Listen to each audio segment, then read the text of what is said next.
नमस्कार दर्शक बंधु आपण को आम चैनल को स्वागत। आज कार्यक्रमटी समस्त मकर राशि व्यक्ति विशेषों बहुत अधिक गुरुत्वपूर्ण रही। से आपणकर जदि मकर राशि होता है तेबे यही वीडियोटी को थरे मात्र शेष पर्यंत देखंतु कहीं यही डिसेम्बर मास 16 तारिख धनु संक्रांति दिन सूर्य आपणकर गोचर करिसंती द्वादश भाव को एवं कुंडलीर षष्ठ अष्टम द्वादश भाव को शुभ बोली मना जाएनी। तेणुकरी सूर्य आपणकर द्वादश भाव रे रही आपणक जीवन रे की प्रकार एवं केउ क्षेत्र रे अशुभ प्रभाव पकाइबे एही वीडियो रे विस्तृत भाव रे आलोचना करिबा। ता सहित दर्शक बंधु देवगुरु बृहस्पति जहाँ को शुभ कार्यर कारक ग्रह बा शुभ ग्रह बोली कहा जाए गुरु मध्य आपणकर कुंडलीर षष्ठ गृह को गोचर करिसंती। तेणुकरी दुईटी शुभ ग्रह गुरु एवं सूर्य आपणकर दुईटी अशुभ गृह रे विराजमान करी आपणकर केउ केउ क्षेत्र को प्रभावित करिवे ताहा एही वीडियो रे विस्तृत भाव रे आलोचना करिबा एवं ताहा सहित आपणको वीडियोर शेष भाग रे अशुभत्व को दूर करी शुभाशुभ फल को वृद्धि करिबा पई किछिटा सहज प्रतिकार मध्य दिया जिवो। सेतिपई आपण आपणकर व्यस्त बहुल समय मध्यरु 10 मिनिट काढ़ी आपण निज पाई दियंतु एवं जानतु एही धनु संक्रांति परठारु आपणक जीवन रे गुरु एवं सूर्य केउ केउ क्षेत्र रे अशुभत्व प्रदान करिबा पाई जाउछंती। किंतु वीडियोटी आरंभ करिबा पूर्वरु जदि आपणकर भी मकर राशि होइथाए एवं आपण भी ईश्वर को आंतरिक भक्ति एवं विश्वास करंती तेबे वीडियोटी को लाइक करंतु। कमेंट बॉक्स रे जय जगन्नाथ जय माँ लक्ष्मी अवश्य लिखि दियंतु। ता सहित आम सह जोगाजोग करिबा पई वीडियोर मध्य भाग रे एक व्हाट्सएप नंबर टिए दिया जाइछि जो नंबर साहाय्य आपण आम सह जोगाजोग करी निजर नूतन कुंडली प्रस्तुत करि परिबे कुंडली विश्लेषण कराई परिबे किंबा आपणकर चाकरी विवाह व्यवसाय प्रेम संपर्क शिक्षा स्वास्थ्य को नहीं किछि समस्या रहिछि ताहार सहजरे एवं स्वल्प मूल्य रे समाधान करि परिबे। सेतिपई आपण आम सह वीडियोर शेष पर्यंत जोड़ी होई रुहंतु एवं व्हाट्सएप नंबर माध्यम रे आम सह जोगाजोग करंतु। एबे आसंतु कार्यक्रमटी को आग को बढ़ाइबा एवं जानिबा धनु संक्रांति दिन सूर्यंकर गोचरटी आपणकर कर्मक्षेत्र उपरे किभଳି प्रभाव पकाइबा पाई जाउछंती। देखंतु जो व्यक्ति माने विदेश जीवा पाई चाहुथिले निज चाकरी पाई हेउ व्यवसाय पाई हेउ किंबा विदेश संबंधित किछि कार्य करुथिले तेबे आपण मानक पाई बहुत भल समय आसीछि। आपणक विदेश जीवारे जहाँ भी समस्या आसुछिला ताहा आपणकर दूर होई जिवो। आपणकर विदेश रे भल चाकरी प्राप्त होई पारे विदेश रे व्यवसाय आपणकर भल चली पारे एवं ता सहित जो माने विदेश रे बसति स्थापन करिसंती सेमानकु मध्य सेठारे उच्च सफलता प्राप्ति हेबो। ता सहित दर्शक बंधु आपण जदि सोशल मीडिया रे इन्फ्लुएंसर अछंती किंबा कोनोसी डिजिटल रे कार्य करूछंती तेबे एही क्षेत्र गुड़िकर मध्य आपनको शुभ फल प्राप्ति हेबो।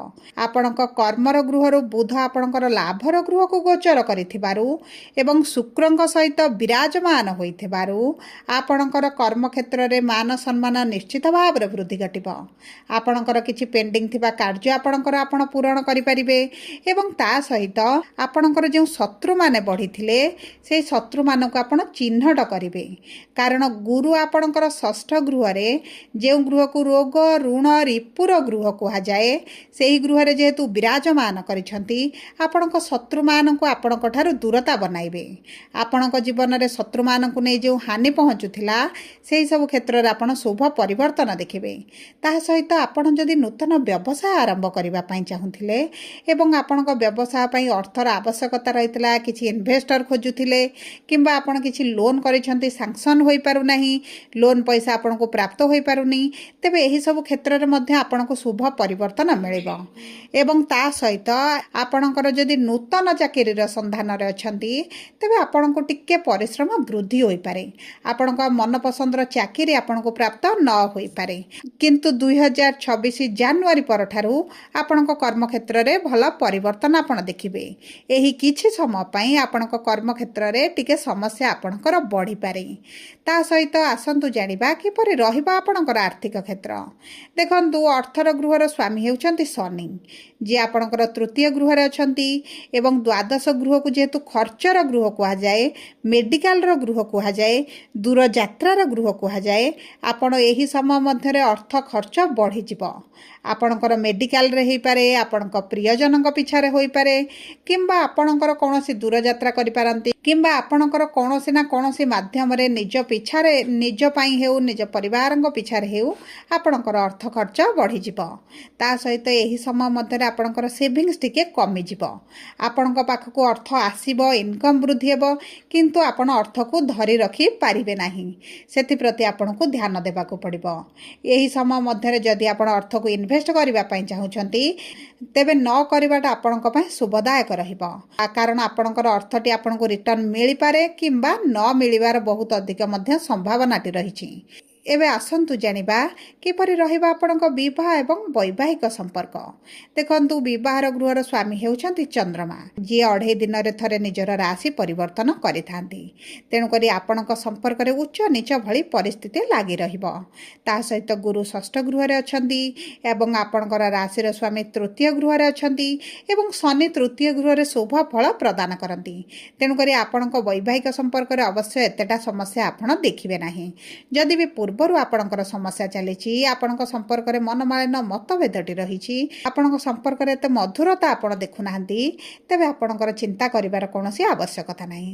ସମ୍ପର୍କରେ ଆପଣଙ୍କର ମଧୁରତା ଆସିବ। ପରିବାର ଲୋକଙ୍କ ସହିତ ଟିକେ ମତଭେଦ, ମନମାଳିନ ଯାହା ରହିଛି ତାହା ମଧ୍ୟ ଦୂର ହୋଇଯିବ।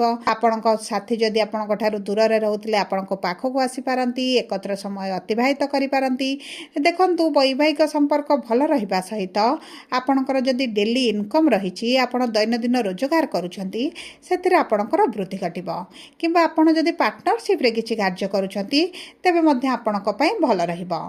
ଆପଣଙ୍କ ପାର୍ଟନରସିପ୍ରୁ ଆପଣଙ୍କୁ ଭଲ ଲାଭ ମିଳିବ। ପୂର୍ବରୁ ଯଦି ଲସ୍ ହେଲା ଭଳି ଲାଗୁଥିଲା ତେବେ ତାହା ମଧ୍ୟ ଆପଣଙ୍କୁ ପ୍ରାପ୍ତ ହୋଇଯିବ। ଏବେ ଆସନ୍ତୁ ଜାଣିବା କିପରି ରହିବ ଆପଣଙ୍କର ଶିକ୍ଷା ଏବଂ ସନ୍ତାନର ଯୋଗ। ଦେଖନ୍ତୁ, ଶିକ୍ଷା ଏବଂ ସନ୍ତାନର ଗୃହ ସ୍ୱାମୀ ହେଉଛନ୍ତି ଶୁକ୍ର, ଯିଏ ଆପଣଙ୍କର ଏକାଦଶ ଗୃହରେ, ମନସ୍କାମନାର ଗୃହରେ, ଅଭିଳାଷର ଗୃହରେ ବିରାଜମାନ ହୋଇଛନ୍ତି। ତେଣୁକରି ଶିକ୍ଷା କ୍ଷେତ୍ରରେ ଆପଣ ବିଶେଷ ସମସ୍ୟା ଦେଖିବେ ନାହିଁ। ଆପଣ ଯଦି ଏହି ସମୟ ମଧ୍ୟରେ କିଛି ଉଚ୍ଚ ନିଷ୍ପତ୍ତି ନିଅନ୍ତି, ଶିକ୍ଷା ସମ୍ବନ୍ଧିତ କିଛି ବଡ଼ ଡିସିସନ୍ ନିଅନ୍ତି, ଆପଣ ସେଥିରେ ଫଳପ୍ରଦ ହେବେ।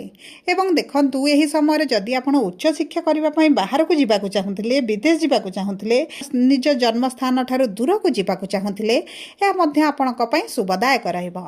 ଏବଂ ଏହି ସମୟ ମଧ୍ୟରେ ଆପଣ ଯଦି ଚାକିରି ପାଇଁ ଇଣ୍ଟରଭ୍ୟୁ, ଏଣ୍ଟ୍ରାନ୍ସ କିମ୍ବା କିଛି ପରୀକ୍ଷା ଦିଅନ୍ତି, ସେଥିରେ ମଧ୍ୟ ଆପଣଙ୍କୁ ଭଲ ରେଜଲ୍ଟ ପ୍ରାପ୍ତି ହେବ। ଏବଂ ଯେଉଁ ଦମ୍ପତିମାନଙ୍କର ସନ୍ତାନ ପ୍ରାପ୍ତିରେ ସମସ୍ୟା ରହିଥିଲା, ଆପଣଙ୍କ ସନ୍ତାନ ପ୍ରାପ୍ତି ପାଇଁ ବହୁତ ଭଲ ସମୟ ଆସୁଛି। ଯଦି ପୂର୍ବରୁ ମେଡ଼ିକାଲର ଟ୍ରିଟମେଣ୍ଟ ନେଇ କିମ୍ବା ଆପଣ ବିଭିନ୍ନ କାର୍ଯ୍ୟ କରିବା ପରେ ମଧ୍ୟ ପ୍ରାପ୍ତି ହୋଇନଥିଲା, ତେବେ ଏହିସବୁ ସମସ୍ୟା ଆପଣଙ୍କର ଧୀରେ ଧୀରେ ଦୂର ହୋଇଯିବ। ଏବଂ ଯେଉଁ ପିତାମାତାଙ୍କର ସନ୍ତାନଙ୍କ କ୍ୟାରିୟରକୁ ନେଇ, ବିବାହକୁ ନେଇ, ସ୍ୱାସ୍ଥ୍ୟକୁ ନେଇ ଚିନ୍ତିତ ଅଛନ୍ତି, ସେମାନଙ୍କର ମଧ୍ୟ ଚିନ୍ତା ଦୂର ହେବ। ଏବେ ଆସନ୍ତୁ ଜାଣିବା କିପରି ରହିବ ଆପଣଙ୍କର ସ୍ୱାସ୍ଥ୍ୟ। ଦେଖନ୍ତୁ, ସ୍ୱାସ୍ଥ୍ୟ କୁଣ୍ଡଳୀର ପ୍ରଥମ ଗୃହରୁ ଜଣାପଡ଼େ ଏବଂ ଆପଣଙ୍କର ରାଶିର ସ୍ୱାମୀ ତୃତୀୟ ଗୃହରେ ବିରାଜମାନ ହୋଇଛନ୍ତି ଏବଂ ତୃତୀୟ ଗୃହରେ ଶନି ଶୁଭ ଫଳ ପ୍ରଦାନ କରିଥାନ୍ତି। କିନ୍ତୁ ଯେହେତୁ ଗୁରୁ ରୋଗ ରିପୁର ଗୃହରେ ଅଛନ୍ତି, ଆପଣଙ୍କ ସ୍ୱାସ୍ଥ୍ୟରେ କିଛିଟା ଋତୁକାଳୀନ ସମସ୍ୟା ଦେଖାଦେଇପାରେ। ଥଣ୍ଡା, ଜ୍ୱର, ଖାସ, ସର୍ଦ୍ଦି, ପେଟ ଯନ୍ତ୍ରଣା, ଏହିଭଳି ଛୋଟ ଛୋଟ ସମସ୍ୟା ଆପଣଙ୍କର ଦେଖାଦେଇପାରେ। ତା ସହିତ ଶନି ଯେହେତୁ ତୃତୀୟ ଗୃହରେ ଅଛନ୍ତି, ଅସ୍ଥିଗତ ସମସ୍ୟା, ଆଣ୍ଠୁ ଗଣ୍ଠିରେ ଯନ୍ତ୍ରଣା ହେବା, ହାତରେ କିଛିଟା ପେନ୍ ହେବା, କାନ୍ଧରେ କିଛିଟା ଯନ୍ତ୍ରଣା ହେବା, ଏହିଭଳି ଛୋଟ ଛୋଟ ସମସ୍ୟାର ଆପଣ ସମ୍ମୁଖୀନ ହୋଇପାରନ୍ତି। ସେଥିପାଇଁ ଆପଣଙ୍କ ସ୍ୱାସ୍ଥ୍ୟର ଆପଣ ବିଶେଷ ଭାବରେ ଯତ୍ନ ନିଅନ୍ତୁ। ସବୁ ପରେ ଅଶୁଭତ୍ୱକୁ ଦୂର କରି ଶୁଭାଶୁଭ ଫଳ ବୃଦ୍ଧି କରିବା ପାଇଁ ଆପଣ ପ୍ରତିଦିନ ଶନିଙ୍କର ବୀଜ ମନ୍ତ୍ର 108 ଥର ପାଠ କରନ୍ତୁ। ହନୁମାନ ଚାଳିଶା ପାଠ କରନ୍ତୁ।